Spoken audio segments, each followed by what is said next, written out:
사실 상반기만 하더라도 그런 부분이 나왔던 부분이 있었거든요. 예를 들어서 지방주택 활성화라든지 이런 부분. 자, 그런데 지방도 조금 광역시 같은 경우는 살아나고 있는 조짐이 보이고 있고요. 거래가 되고 있고 일부 지역은 최악이지만 그렇기 때문에 지금 상황에서는 임대사업자와 관련된 대책들은요.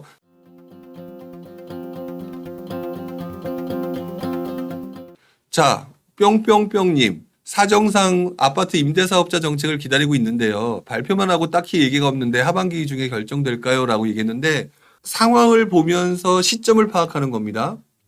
상황에 대한 인식이 없이 언제 될까요? 라고 한 시점을 파악한다는 거는 파악할 수 없다라고 하는 것밖에 안 돼요. 무슨 말이냐? 임대사업자 정책은요. 세입자들을 편하게 하는 대책입니다. 세입자를 편하게 해주는 대책이란 말은 월세가 올라가거나 전세가 올라가는 상황, 급격히 올라가는 상황으로 해서 세입자가 힘들어지는 상황을 방지하기 위한 정책이 임대사업자 정책이겠죠. 임대사업자들을 그런 상승의 테두리 속에서 붙들어 매가지고 해주는 대책이라는 거예요. 임대사업자들한테 뭔가 좋은 거를 해준다는 게 아니라. 그렇죠? 자, 그런데 지금 현재 역전세난이 나오고 있는 상황에서 임대사업자 대책을 만들어낼 이유가 있겠습니까?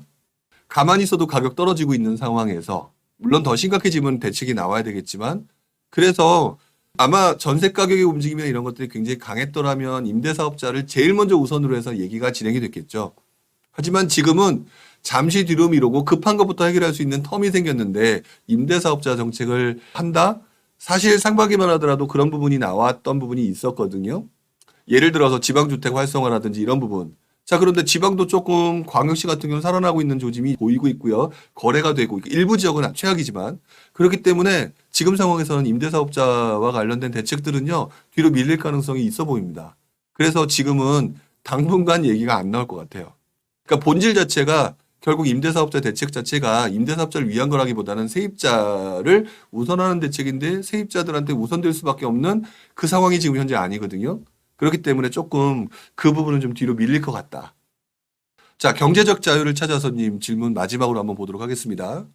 임대차 3법으로 인해서 전세가가 하락하면 재계약 후 취소가 가능하고 전세가가 상승하면 집주인 입장에서 취소가 불가능하기에 전세가 상승 속도가 예선보다는 늦어지지 않을까요? 라고 얘기를 했습니다.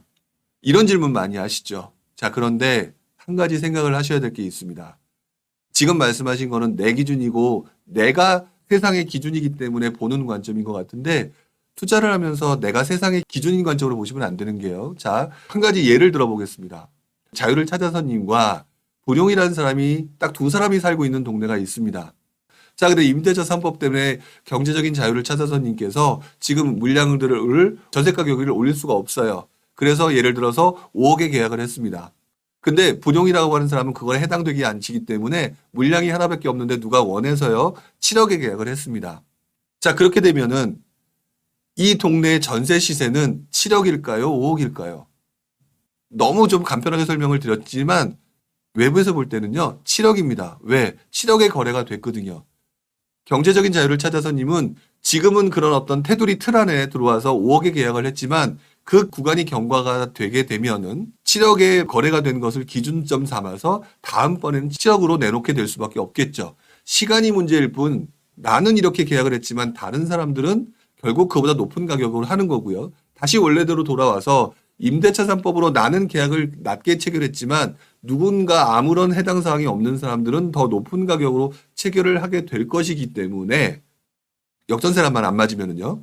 그렇게 될 것이기 때문에 결국에는 나도 나중에 7억이 될 것이고 누군가는 그 7억을 보면서 나도 7억에 내놓게 될 가능성이 높아서 얼마에 수렴하게 될 거냐면 7억에 수렴하게 될 가능성이 높아요. 그래서 지금 말씀하신 내용 자체는 제가 이해가 되는데 상승 속도가 늦어진다라고 하는 건 내 기준일 뿐 그렇지 않은 사람에 의해서 또 그 사람들은 7억에 넣을 거고 시장에 물건이 없다면 7억에 계약이 체결되면서 올라가는 속도는 생각보다 빠르게 움직일 수가 있다는 거죠.